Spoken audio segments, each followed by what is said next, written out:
coordonnateur de la CDS, le secrétaire général de UDF Mbolom. Voilà. La CDS, donc, c'est la Confédération pour la démocratie et le socialisme, composée de And Jëf Authentique, dirigé par Landing Savané, And Jëriñ Sénégal, dirigé par Cheikh Mohamed Bassirou Sarr. Il y a l'ALD, dirigé par Nicolas Ndiaye. Il y a le PIT Sénégal, dirigé par le ministre Sambassi. Il y a le RTAS, dirigé par El Hadj Momar Samb. Il y a le MRG, Mouvement des radicaux de gauche, dirigé par Baba Wagé. Il y a également Ñaq Jariñu, un mouvement pour l'alternance générationnelle, dirigé par Cheikh Sarr. Il y a également Afrique Taru Sénégal, mouvement pour le socialisme autogestionnaire, dirigé par El Hadj Ndiaye Diodio. Et il y a le Conseil national pour le nouvel ordre, dirigé par Jean-Léopold Guèye. Ça fait 10 organisations, si on ajoute UDF Mbolom.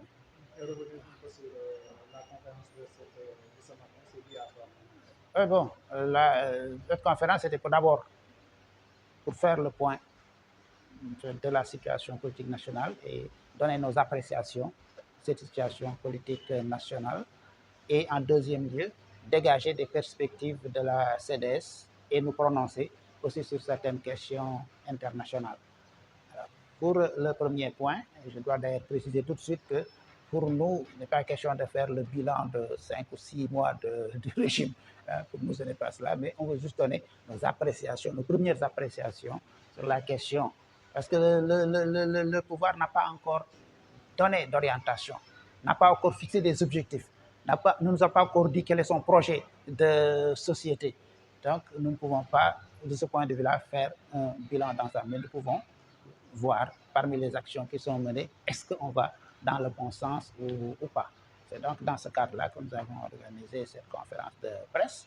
Nous avons passé en revue un peu les situations. D'abord, on a passé en revue la situation de la presse, aussi bien les patrons de presse que de façon générale les organes de presse et les travailleurs de la presse et de toute la presse de façon générale, parce que nous pensons que ce qui est en train de se faire, les rapports qui ne sont pas très bons entre le pouvoir et la presse, peut conduire, n'est-ce pas, à affaiblir la presse. Or, la presse est un élément important. Quel que soit d'ailleurs ce que la presse dit, moi je pense que la presse est essentielle pour une démocratie et c'est pourquoi nous considérons qu'il faut apporter notre soutien aux travailleurs, notre soutien également aux patrons de presse pour que la presse sénégalaise continue à jouer son rôle. Nous avons également dit que ce qui est en train de se passer avec la presse, parce que pour les patrons, il y a des problèmes des impôts, le refus de moratoire, le gel de l'aide à la presse, les questions publicitaires, etc., qui posent problème, on étouffe la presse. Mais on se rend compte aussi que dans d'autres secteurs, en fait, ce sont en fait, des acquis des travailleurs qui sont en train d'être remis en cause. Hein, si on prend, vous le verrez dans le texte, les travailleurs des BTS, les travailleurs du port autonome de Dakar, même de la RTS, TDS, etc., il y a en fait des problèmes. Et les travailleurs sont un peu inquiets parce que les contrats qui avaient été signés sont en train d'être remis en cause et qui étaient des acquis sociaux. Et nous pensons que cela peut poser un certain nombre de problèmes. Et on n'a pas insisté là-dessus, mais c'est aussi tout le secteur informel qui également est dans une situation plus ou moins d'inquiétude.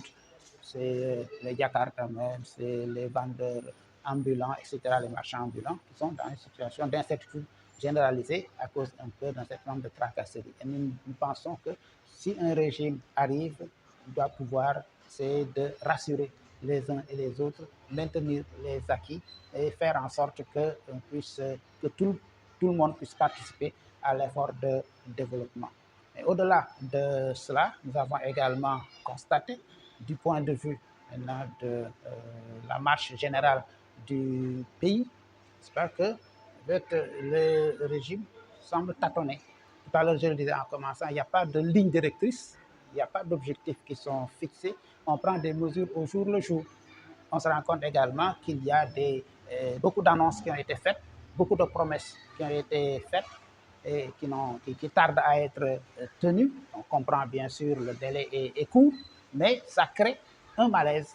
Par exemple, les jeunes ont attendu un certain temps et certains ont commencé à reprendre la mer, hein, ce qui n'est pas évidemment une bonne chose.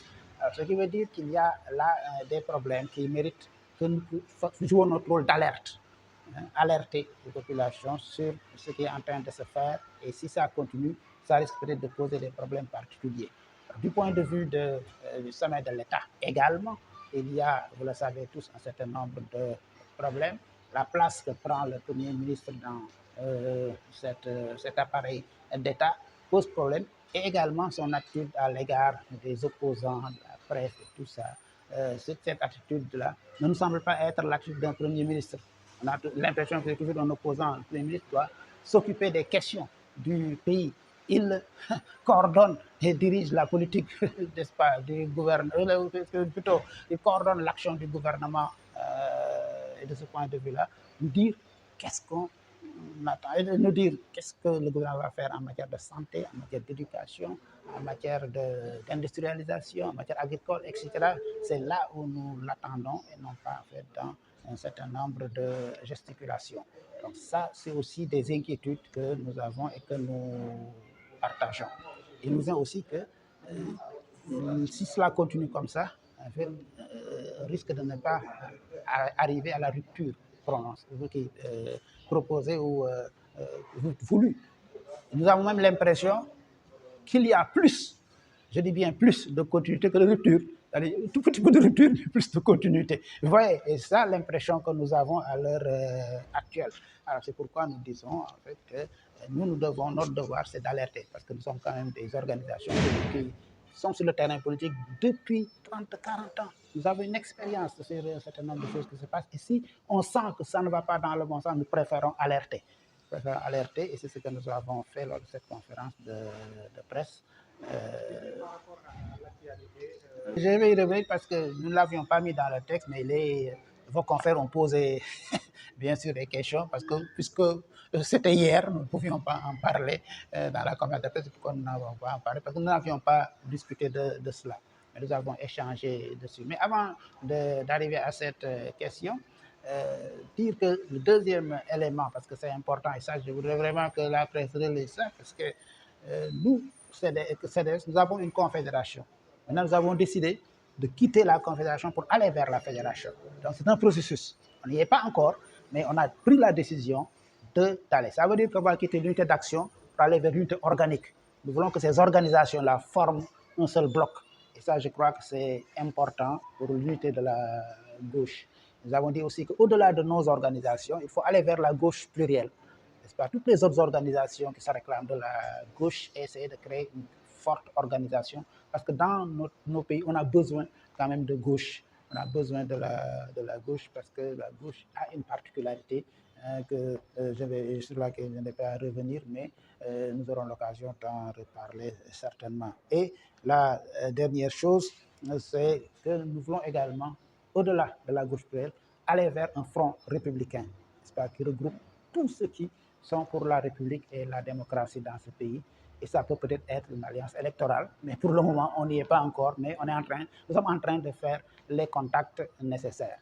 Et enfin, dans le texte, vous le verrez, nous avons marqué notre solidarité avec le peuple palestinien, n'est-ce pas? Et ça, on ne peut pas ne pas le faire, puisque c'est notre position depuis très longtemps. Même si le pouvoir le fait, nous, c'est notre position depuis très longtemps, donc ça n'a rien à voir avec ce que le pouvoir le fait. Ensuite, nous avons aussi marqué un peu notre inquiétude de la situation de la sous-région, les régimes qui sont proches de nous, les régimes militaires. Et nous leur demandons vraiment d'organiser des élections pour que les peuples puissent choisir en fait leurs propres dirigeants, et ça pourra permettre que le développement arrive, d'autant plus que dans certains pays, on trouve des matières premières, des ressources importantes qui doivent pouvoir être gérées, et il n'est pas toujours intéressant de les laisser entre les mains des militaires. Voilà, il faut y aller. Donc voilà, c'est un peu cela. Maintenant, pour votre question, ce que nous avons dit bien avant cela, mais nous ne sommes pas prononcés depuis hier sur la question, mais nous avions déjà évoqué la question, en disant, nous nous n'avons jamais été contre la rationalisation des dépenses de l'administration. Nous ne sommes pas contre la réduction du train de vie de l'État. Je me souviens personnellement, lorsque Abdoulaye Wade est arrivé au pouvoir, dans le programme d'Abdoulaye Wade, qui était porté par des partis de gauche, et notre parti en faisait partie à l'époque, dans le programme, il y avait la réduction du train de vie de l'État. Donc nous sommes pour la réduction du train de vie de l'État. Il faut que cela soit vraiment très clair. Et même la question, le Conseil économique et social, sa disparition avait été à ce moment-là retenue. Et vous vous souvenez, Abdoulaye Wade avait dissous le Conseil économique, avait plutôt supprimé le Conseil économique avant de le faire revenir. Parce qu'il y a eu quand même des pressions internes, il y a des militants à caser, mais aussi surtout des pressions internationales. Parce qu'en réalité, le Conseil économique, ce n'est plus une instance simplement nationale, il y a des organisations de conseil au niveau africain, au niveau mondial, et il y a même un Conseil économique et social au niveau des Nations Unies. Et le Sénégal est membre de ce Conseil économique et social au niveau des Nations Unies. Donc, il y a eu des pressions internationales qui ont fait qu'Abdoulaye Wade est revenu. Donc, pour nous, pas de problème. Si un régime décide de les supprimer, il peut le faire. Mais les conséquences qui vont s'en suivre, il faut qu'il les regarde. Alors, pour le HCCT, c'est différent, mais c'est aussi intéressant parce que pour le HCCT, c'est en réalité une proposition des assises nationales. Les assises nationales avaient proposé, non pas au conseil, mais un conseil national de développement des collectivités locales. Parce qu'à l'époque, on disait local et non pas territorial. Et si vous avez la curiosité, regardez le projet de constitution de la CNRI. Vous verrez le Conseil économique et social et également le Conseil national de développement des collectivités locales. Et le président de la République actuelle a signé un pacte par lequel, arrivé au pouvoir, il va appliquer les conclusions des assises nationales et la constitution de la CNRI. Est-ce qu'on n'est pas en train d'y revenir? Voilà la question que nous posons. Donc, encore une fois, nous ne nous opposons pas à cela, mais nous disons qu'il faut quand même se dire qu'il y a un certain nombre de problèmes qui se posent par rapport à donc, cette dissolution.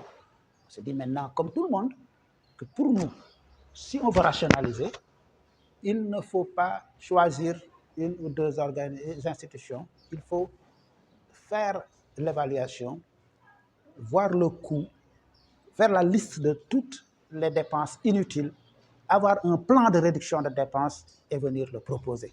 Si on l'avait fait, il n'y aurait pas de problème. Si dans le plan de réduction, on nous montre qu'au-delà de ces deux institutions, il y a d'autres niches sur lesquelles on peut faire des économies, à ce moment-là, les députés, je suis presque sûr, auraient voté cette décision. Mais ils ont l'impression, mais c'est les députés qui parlent, c'est pas nous la CD, ils ont l'impression que c'est une action politique.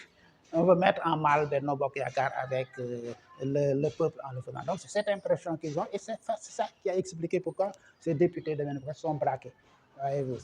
Mais pour nous, encore une fois, lorsqu'on veut le faire, il faut le faire de façon rationnelle et de façon, n'est-ce pas, organisée.